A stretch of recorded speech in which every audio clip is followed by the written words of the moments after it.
This is Chris from End Times Matrix News, and unfortunately, Tim could not be here today as he is on another mission. But I do have Anthony Patch back today to discuss Cern and the tearing of the veil. Hey, Anthony, how are you doing? Great, Chris. Thank you. I love talking with you. I missed Tim, but thanks for the invite. This is kind of a surprise conversation we're having today. Well, thanks for joining me to discuss this very important topic about Cern tearing the veil, of course. I think everybody knows by now that you have 20 plus years in researching Cern. Our goal here today is actually to reveal things as followers of Jesus Christ, to tell the truth as he would have us do, to wake people up to the truth regarding Cern, which is a New World Order mark of the beast machine that can tear the veil whenever they're ready. On our last show, you said Cern was ready to tear the veil when they're ready, and I just wanted you to come back and talk about that and explain again what is a Satan particle and how it exactly will open the veil. Well, yeah, we'll try to keep it simple, but this revolves around, I sort of call it my favorite topic besides CERN, as a part of CERN, the good old strangelets, the quark gluon condensate. And many people that have heard our conversations, they might be saying, oh boy, here we go again. Why are we always talking about strangelets? Well, the thing that's kind of funny is the mainstream media, the popular media, they don't talk about strangelets. And even in the scientific papers, they avoid using the word strangelets. They'll talk about quark gluon condensates. And as you mentioned, now they're talking about pentaquarks, which are quarks arranged in a pentagram, hence the name, or 5 quarks arranged in a pattern. But they don't want to say strange because that sounds like black holes.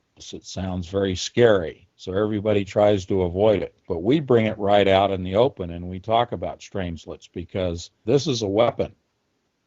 And CERN is a weapons program. You mentioned that this was the most powerful weapon in the world. And nuclear warheads are firecrackers compared to this most powerful Satan particle. They really are. And it's not just hyperbole on my part to say that. This comes right from renowned scientists that are very concerned about what is going on with the Large Hadron Collider. Just to update, right now they're not colliding particles. Later on this year they will, but they wrapped up last year by colliding ions of lead.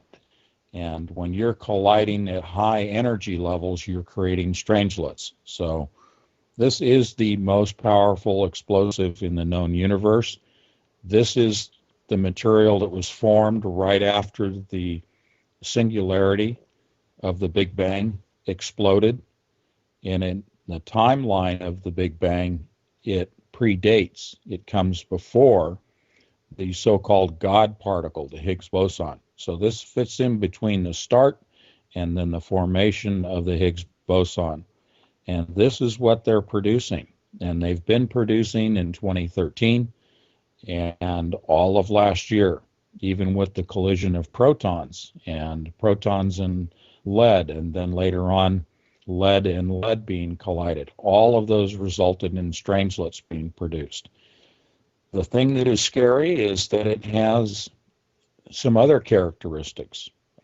It is a weapons program, as I said. Strangelets will be used as weapons, and we're going to go into that in terms of tearing the veil, the breaking of, through to another dimension. But they also have the affinity to, as a stable material. It sounds like an explosive material, and then I say that it's stable. In quantum physics, they're considered, due to their charge state, due to their spin, they are considered stable material. Everything else in our everyday existence that we interact with is considered unstable. Because strangelets are stable, they attract all other matter to them. If you think of the theoretical, and I stress theoretical, black hole, the mechanism of that has been described as gravity, which is also theoretical. It attracts, much like a black hole scenario, matter to itself.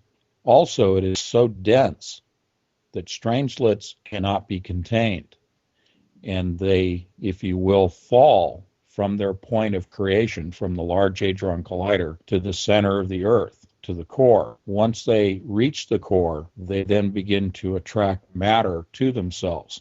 This is the mechanism that creates a neutron star. This effectively, depending on the amount of strangelet material that's been created and resides at the core, determines the rate of conversion of the iron core of the Earth into a strange star, into a neutron star. This happens in the cosmos all the time. So there are some real dangers associated with what is going on with the LHC, and this has been presented by many leading scientists, exactly that scenario of the conversion of the Earth to a neutron star. Scientists explain in their own terms the cosmic egg is the Big Bang. The recreation of the Big Bang is the cosmic egg. I've researched the cosmic egg of the Ogdoad of the ancients being around 2600 BC. Now, if something like this happened before, of course, I wouldn't know what date that was because I know that this only represents after the flood. And we know that Satan fell before then. And we talked about how the particle has what the planets are made of, lead and the iron and the muons representing Venus and the phosphorus, because the quantum computer can put live elements in the machine. The quantum computer is tied to CERN. That's correct. Was birthed from. The internet was birthed from CERN. Everything technical, Wi-Fi, comes from CERN. That's where everything that was technical was birthed from. It's an alchemy machine, basically. I mean, everything that they're doing, like you explained with the isotopes from these particles with alchemy and like the Thunderbolts project, like the birthing of the Ogdoad, the Antichrist, through Saturn and Venus and Mars. That's correct. What we're going to get into that's new material, and I haven't shared this with other people in other conversations, and we've not discussed this before, is the definitive explanation, as best as I can do it and keep it simple so that people can wrap their heads around it. But we're going to talk about the actual mechanism that we've alluded to in past conversations about the tearing of the veil, of the breaking through to another dimension. How does that actually happen from a physics standpoint? So we're going to get into that, but we wanted to lay the foundation of revisiting strangelets and what they are, as well as what are the elementary particles, the elements of the universe, and how does that play into this? Because, the egg is the birth. The Big Bang is the birth of the universe, as far as we can tell in our measurements of what's called redshift and Doppler redshift effects, and we can measure the fact that the universe is rapidly expanding. So we're just building upon that foundation of the discussion, and now we can go into talking about the ripping of the veil or the rending of the veil, much like happened with the temple. What about quantum tunneling? I know Tim wanted me to ask you that. How does quantum tunneling play into all of this? Quantum tunneling, it means essentially that you are moving a signal. I'll get into more detail, but you're moving a signal from one dimension to another dimension. You're moving from one quantum state through a barrier, an energy barrier, to another quantum state. So the way that I would ask people to picture this is related to how the quantum computer made by D-Wave Corporation, called the adiabatic quantum computer, that means without heat transfer.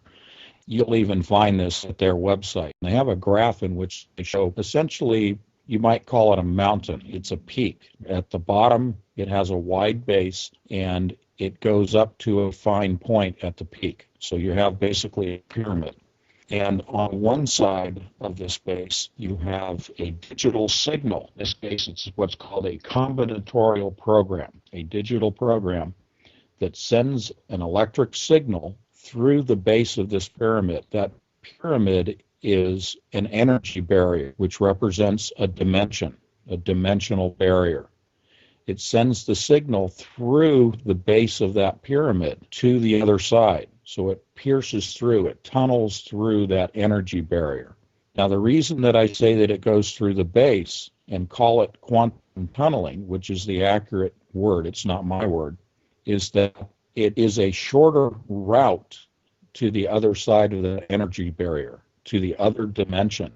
instead of climbing all the way up one side of the mountain or the pyramid, over the peak and back down the other side to the other dimension, which requires tremendous amounts of energy and takes a lot more time in terms of quantum scale time. The shortcut is to tunnel right through the base. Now, if we scale that up, there is the dynamic, there is the scenario in which the strangelets we talked about come into play. That's a graphical representation of a process that takes place, as I said, without heat, adiabatic, without a heat transfer, which means that they are able to maintain stable coherence of a signal. In computer programming and in computer operation, the worst thing that can happen is a loss of coherence, because then that brings in errors to your computational process.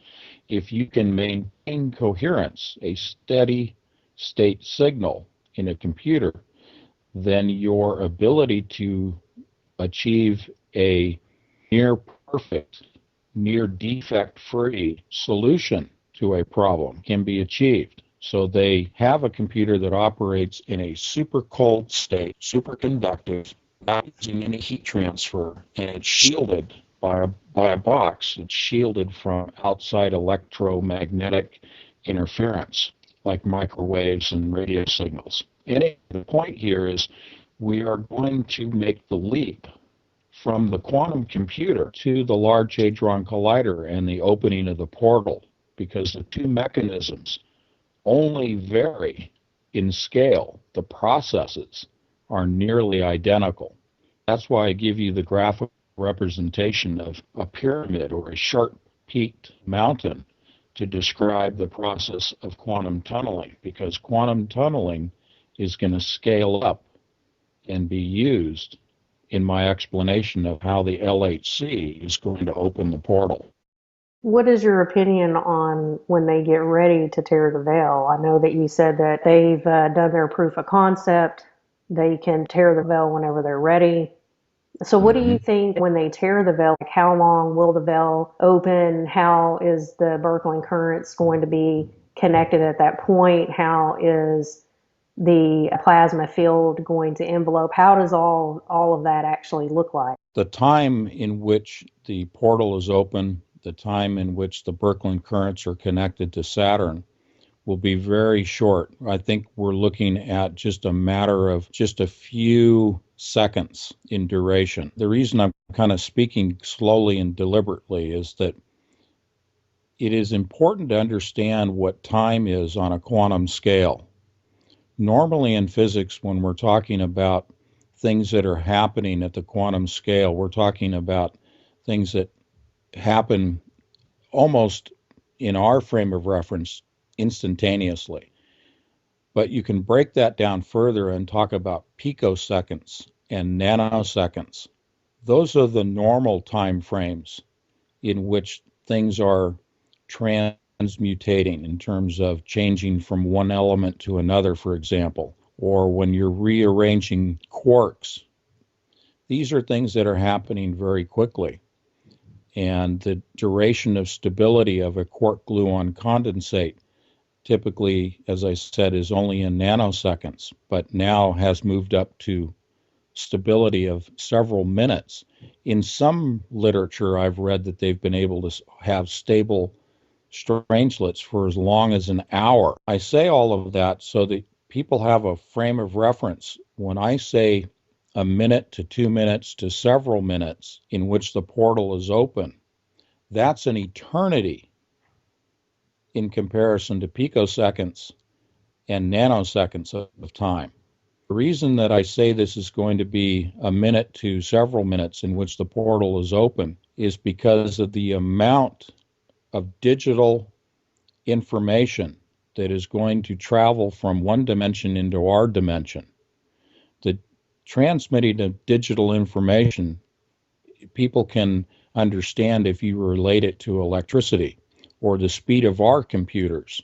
Our computers move very quickly in terms of moving electrons and the sharing of data, the sharing of digital information. This is what I'm talking about with the portal in terms of digital information being transmitted from one side to the other through this quantum tunneling that we're going to spend a little more time talking about. So we're talking about a long duration of time when we're talking about quantum levels of time, and we're talking about, therefore, massive amounts of digital information that will be transmitted during this, let's say, eternity of time, scaling from the quantum time scale up to our time scale of several minutes, and then the portal's going to close. So when the portal closes, are they still connected to Saturn? No. The reason for the portal is to be able to communicate with Saturn, to the prison planet. It is to allow these entities that are in Saturn to move into our dimension. So think of the dimensional barrier, that energy barrier that you're going to quantum tunnel through, that barrier existing physically between the Earth and Saturn. But the entities that are in Saturn reside in a different dimensional state. Because they're in a different dimensional state, we have to open an interdimensional portal for them to physically travel from Saturn through that portal. And as they move from Saturn to the opening of the portal, they're moving from their dimension into our dimension. Think of it in this way. They're operating in a different timeline at Saturn. When they come to Earth, they're in our timeline. Now, that's just so that people have a way to reference one dimension to another. And the reason why they have to have a gateway, a portal, to allow them to come here, to move along those Birkeland currents that we've talked about, that actual conduit that will extend from the Earth to Saturn. But they have to have that portal open so they can change them from their time frame, their dimension, into our time frame, our dimension, as they move from one planet to the other. So the quantum computer is basically, to me, it's a sky computer. It can go in any direction it wants. It's very powerful. How does it work as far as the entities? What are they like when they would come through? I mean, how do they communicate with them? Are they like technical energy? Yeah, we're talking digital signals. The entities themselves, I do believe, have a physical form. If we're talking about entities, and from our Christian standpoint, when we look at things through the lens of Christianity and biblical scripture, our relationship with Jesus Christ, these entities in the other dimension, which we are forbidden to contact in any manner, Right. to have any interactions with, they are physical entities. They are also spiritual. Here's a little bit of a diversion, a little footnote. There is a thing in quantum physics that is known as the particle duality, or the theory of duality, meaning that a particle can also be an energy wave, and an energy wave can also be a particle. The critical thing to understand is that they are both an energy wave and a particle simultaneously. The fact that you have the theory of duality, you can apply that to our discussion now of who's on the other side of this barrier, because they are both an energy wave, which is a spirit, and they are also a physical form, which is a particle at the same time. Now, for people that are not familiar with physics, that may be hard to understand in a practical sense. But if you'll just accept the notion that something can be both spiritual and physical at the same time, both a wave and a particle at the same time, then you're going to be able to understand what I'm about to talk about in terms of what's on the other side and how is it going to move into our realm of existence.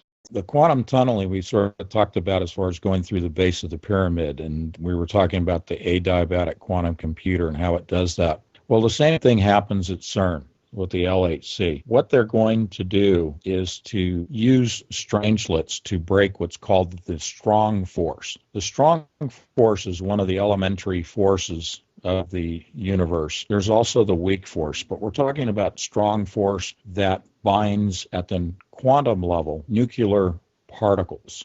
This is a nuclear force that joins particles. It takes a tremendous amount of power to break that nuclear strong force. Now, we're not talking about splitting atoms like you think of when people talk about, the atom bomb, which really isn't splitting atoms. But without getting into talking about atom bombs, we're talking about tearing the veil So when the power that's generated by collisions by the Large Hadron Collider, they keep seeking higher and higher powers. They need to get to a threshold point. They had a threshold point of 10 tera-electron volts to create strangelets. They have a threshold point to open the veil, to break that nuclear bond. They're going to break that nuclear bond using an explosive, using strangelets. But that power level is not in tera-electron volts. That's just for the particle collisions. They literally are going to set off, let's call it a nuclear device, but on a grander scale. They're actually going to use the strangelets as an explosive to break the nuclear bond at the quantum level. So picture something really small, two particles side by side, joined by a nuclear force. You then cut through that nuclear bond. You cut it like a string. When you do that and you separate these particles that are held together, that's opening up a dimensional portal. That's distorting time. If we're to look at Einstein for a guidepost of the distortion of time or time and how it relates to our frame of reference, our universe here in this dimension, there's a rip in time that takes place when you separate those particles. That rip in time is allowing you to enter into a different timeline. That different timeline is that other dimension. We use time as a measurement tool because our brains are so limited by design that the only way we can really understand dimensions is by using a measurement tool like a yardstick that we call time. Time is linear. It's a straight line. So if we use time as a way to represent another dimension, we are entering that dimension by distorting time, and the distortion is caused by the separation of nuclear particles when you break that strong force. You need an explosive to break that strong force. They have the explosive, they have the strangelets in sufficient quantities, and we call it throwing the switch, but they don't really need to fire up the particle collider in the sense of using it as a collider anymore. They're using it to propel the strangelets and then be able to explode those strangelets at the same time that they're creating this connection between Saturn that we described using the Birkeland currents. So this explosion will travel across the Birkeland current conduit, the plasma conduit. It'll tear a hole in the fabric of space between Earth and Saturn, and it will allow those entities that are in a different timeline in Saturn to pass through that fabric in space and enter into our timeline. How does the plasma envelope work with that? That's an after effect. If we're looking at the timeline of the portal connecting to Saturn and then the entities moving through, and the portal is closed. Again, we said it's only going to be a matter of minutes that it's open to allow digital entities, digital signals, those particle wave dualities to come through into our timeline. Then the portal closes, and then after that is when the plasma envelope that used to envelop both Saturn and Earth when they were together during the Golden Age, that plasma envelope will be ignited around Saturn, but more importantly, it'll be ignited around Earth, and that's why we're seeing the chemtrail spraying. That's why we're seeing the terraforming of the planet that is initiated by the Large Hadron Collider's magnets and synchrotron energies, which are gamma rays. All of these things are contributing towards taking the plasma that exists in the entire universe, the electric ionized gas,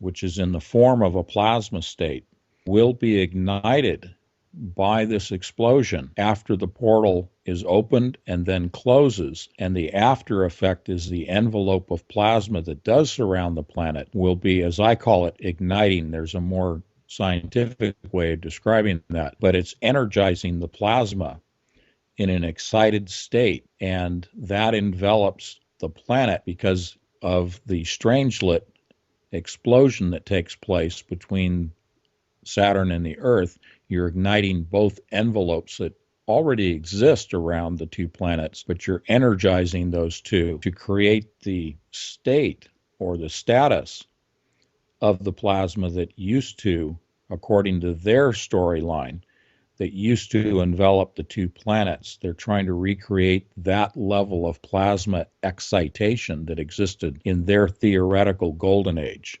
Picture the environment, the atmosphere, if you will, that we have right now that supports our form of life. As you and I have discussed in the past, and even as announced by Lady Gaga, that ridiculous, person, that, in the video I put out about a week ago, in which we have a clip of Gaga on The Tonight Show with Jay Leno a few years back saying, we're going to birth a new race of beings, and she comes out of the egg. We discussed that at length. The point is they do believe that they are going to birth a new race of beings, and that new race of beings has to have its own unique environment. And that environment is what the plasma envelope provides. And that is the environment that they believe existed during the golden age of Kronos. They believe that they're recreating life forms, humans, in the way that they existed during the golden age. Now, understand, this golden age really never existed, but this is their belief system that I'm just passing on. And so the plasma envelope serves that purpose of being a new atmosphere, a new environment that coincides with the terraforming of the planet that's going on right now with the earthquakes and volcanoes and the changes in weather, changes in the magnetosphere. It goes on and on and on. It's active terraforming that's going on right now. And once the portal is achieved, then they have to have the environment for this new race of beings that are coming through the portal. It falls into Project Bluebeam, which the first stage is massive earthquakes. Right, yeah, and the projection of holograms all around the planet. Which they have the ability to do, and we know that they have the ability to make a human being, like a form of a human flesh, stand and talk right in front of us. And it could be a hologram, but to us it would be very real. They've had that capability for a very long time. Well, let's go back again to Lady Gaga, because this is all predictive programming coming through for the purpose of getting the masses to accept the grand deception that's coming.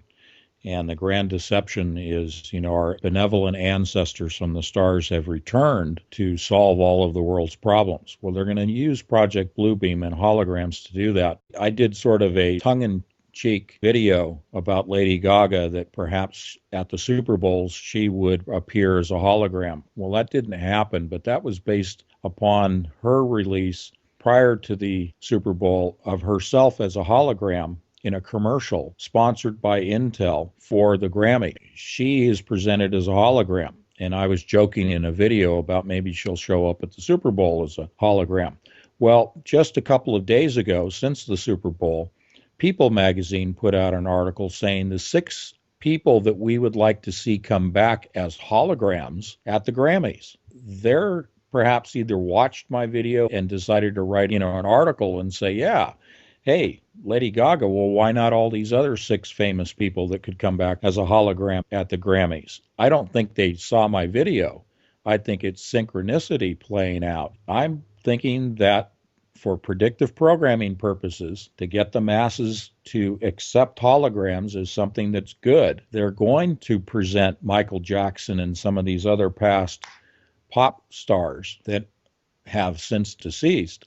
They're going to be resurrected as holograms at the Grammys. We'll have to see what happens. This is getting people ready for the grand deception of Bluebeam and holograms, holographic images of Jesus Christ, of Buddha, whoever, that they're going to present all around the planet. And these strange sounds that people have been hearing for the last couple of years that are produced by telluric currents generated by the LHC and other colliders, these strange sounds will be used along with these holographic images in the atmosphere. I need to emphasize that there are images that will be projected in the atmosphere, on the chemtrail sprayed atmosphere. That's one of the reasons that chemtrails have been sprayed, is to create a projection system for these holograms. Project Bluebeam is very real. Serge Monast, who was a reporter, his children were kidnapped from him for telling the story about Project Bluebeam, but he still wrote the story and got it out there. And there was another reporter around the same time that he knew writing about these things, and they both were killed. This guy lost his family and he still wrote the story. Jeez. He broke down how Project Blue Beam was going to occur. And the first thing that was going to happen was we were going to see a lot of catastrophic events. We were going to see a lot of very big earthquakes, sinkholes, in which we see a lot of sinkholes, a lot more earthquakes than we've ever seen. And we know that there's one coming in California that's due to come. It's already due now to come on a massive scale to be the biggest earthquake ever. And so that's just part of that. See, people can't wrap their heads around these things, that they do have the capability with these satellites to do a lot more than what they could ever imagine. In China, they made a whole city appear, a whole city, the ocean. That's right. It was on the news in China. And so they have this ability to make anything appear that they want to. And they will use this for more psychological warfare, I think, in the end times. I think it's a part of the United Nations plan. I think that this is all going to play in to the New World Order, and it's going to be used for their benefit, for war and everything else. Yeah, definitely. And this grand deception that's coming out, let's talk about Hillary Clinton. She said that if she is elected president, one of the first things she's going to do is go to Area 51, and she's going to get to the bottom of this whole UFO thing. Yeah.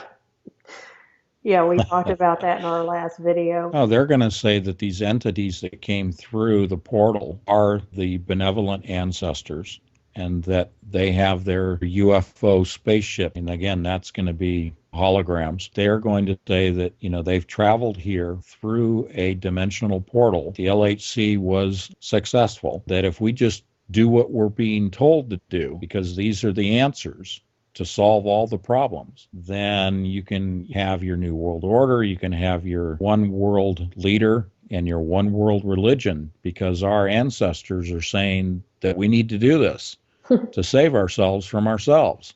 And that's the grand deception.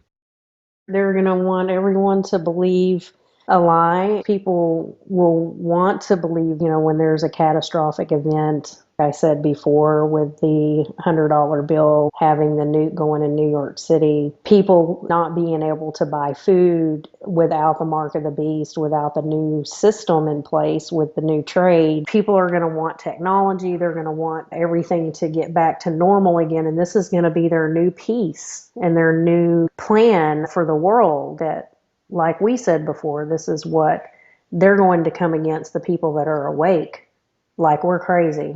Like we don't know what we're doing and we don't know what we're talking about because we don't want to follow this system. That's right. We're being perceived as the enemy because if we don't walk lockstep with all the other sheep, if we don't do what we're told, then we are the enemy. And we follow Christ. We don't follow Lucifer. Therefore, we're in the wrong camp according to the world, and we need to be done away with. That's the thing about psychological warfare and mind control. People are taught to believe that through television, through world systems, and everything that they're listening to. They're in tune and plugged into the world. They don't see the new world order that's coming about in this one world system, and they will follow like sheep to the slaughter. That's their choice, but that's why we're here, to pray for them, to get the message out, and hopefully they'll follow Christ and do what Christ says. I read a verse earlier that said that he has hidden manna for those that follow him. He can do anything for us. He promises that we won't be without food or clothing, shelter, anything that we need. He's going to provide everything that we need. Yes, so no indeed. matter what happens, even though whatever we may go through, we're going to be rewarded in heaven.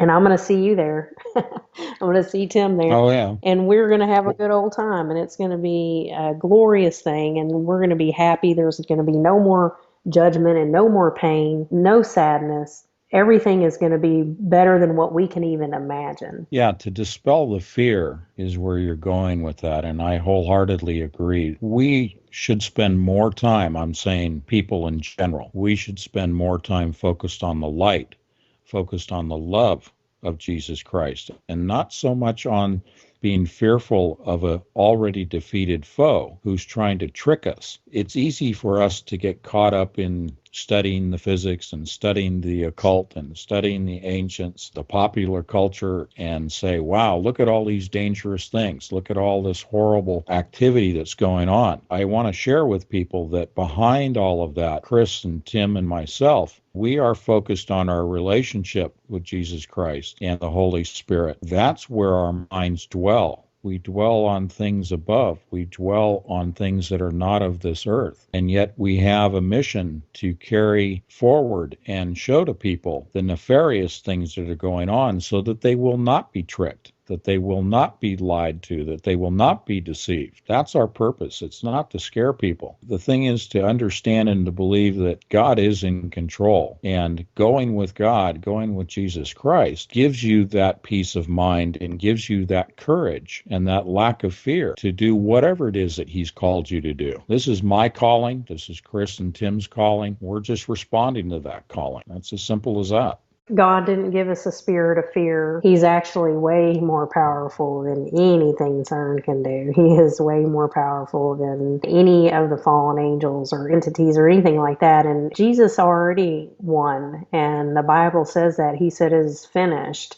It's just about waking up. It's about getting closer to Jesus, being ready and prepared, and also doing whatever He's called you to do. If it's just to help out one person or pray for one person, even just praying for us, for what we do. I know Anthony's been out on a limb a lot of times, and he's gone out there because of his faith and because of what God has told him to do and called him to do. Prayers are everything, and covering us in the blood of Jesus and our shows and what we do to get the truth out there, because there's so much disinformation out there. There's a lot of people out there that don't see the truth, that are asleep. I mean, I at one time was asleep, and I did ministry. I did evangelism. I was really into the Word, and I had no idea, because I guess God allowed me to wake up whenever He was ready for me to, but I surely know that He trained me for it.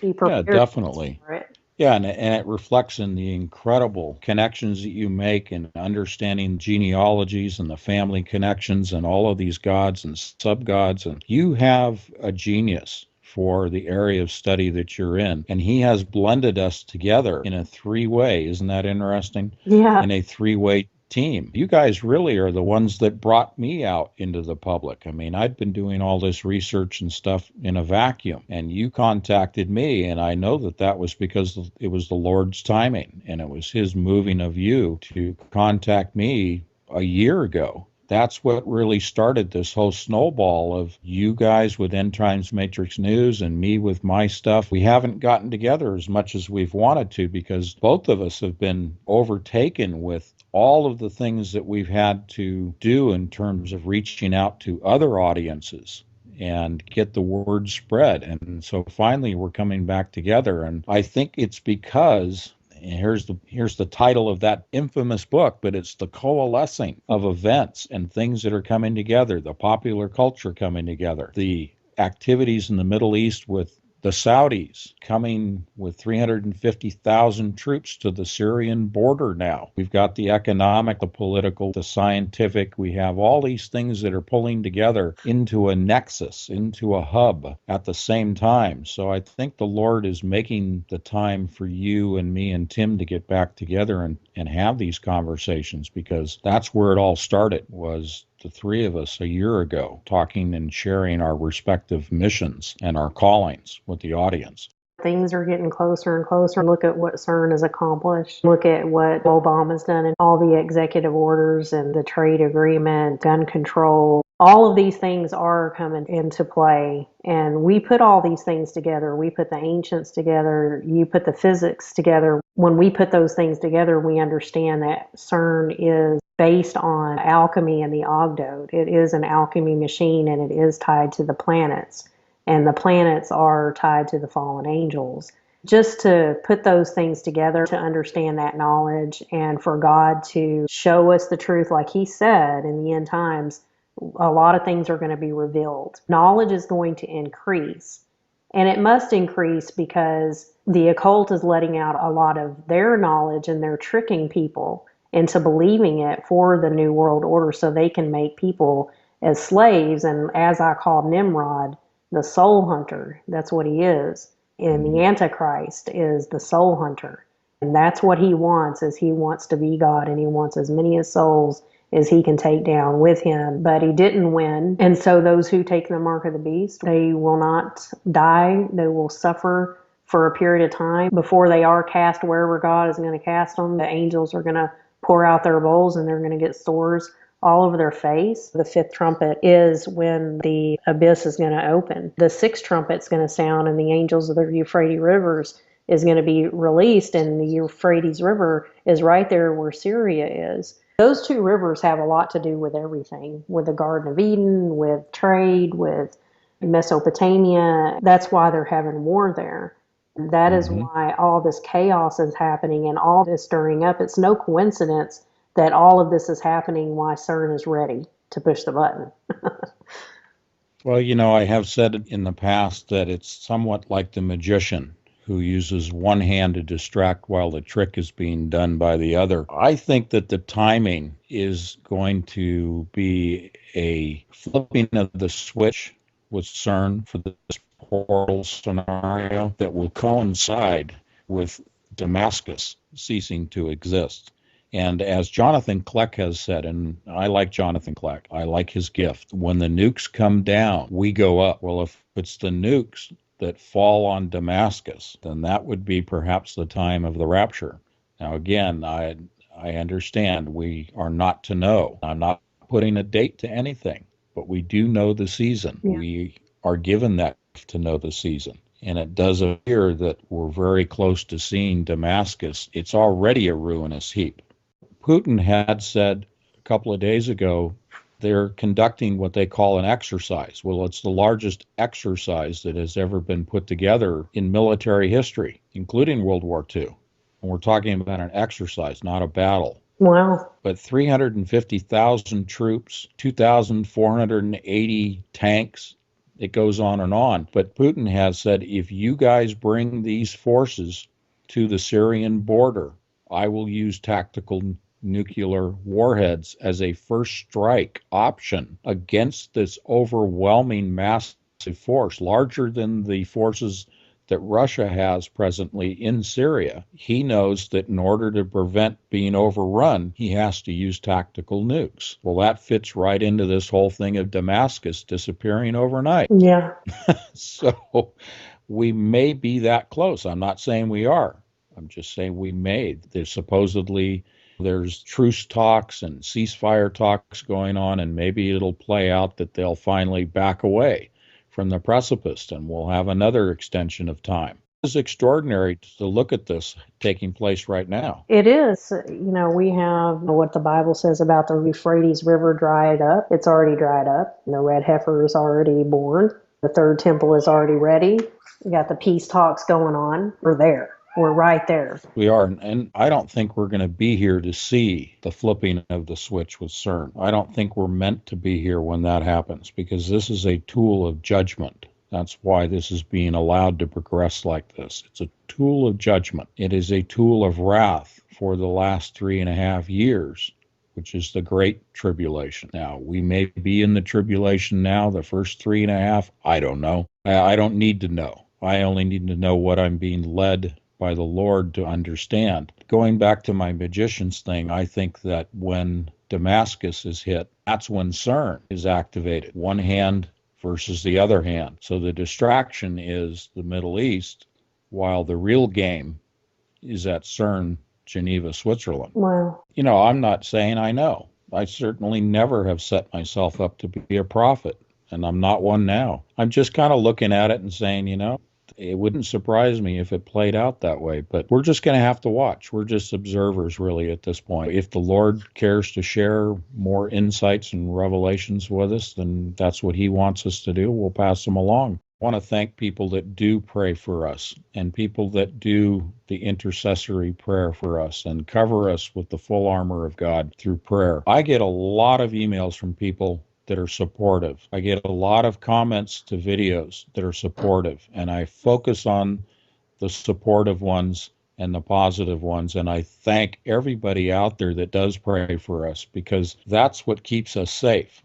That's what keeps us going. And to hear your emails and your comments, so to speak, reading them, I should say, does buoy us up and push us along and keep us encouraged and keep us strong and keep us doing this, because it would be very easy for the three of us, including Tim in this, to just close the computer and walk away and not do this anymore. But we know that this is what God has put on our hearts to do. So your prayers help us. Yeah, so we do appreciate those prayers very much. Well, thanks, Yep. Anthony, for joining me today on this topic of tearing the veil and explaining all these things to us and helping us to understand CERN on a level that we can understand. I really appreciate it. Yeah, you're welcome. You're my you're my good friend. I love talking with you. And you are too. I'm so happy that God brought us together. I am too.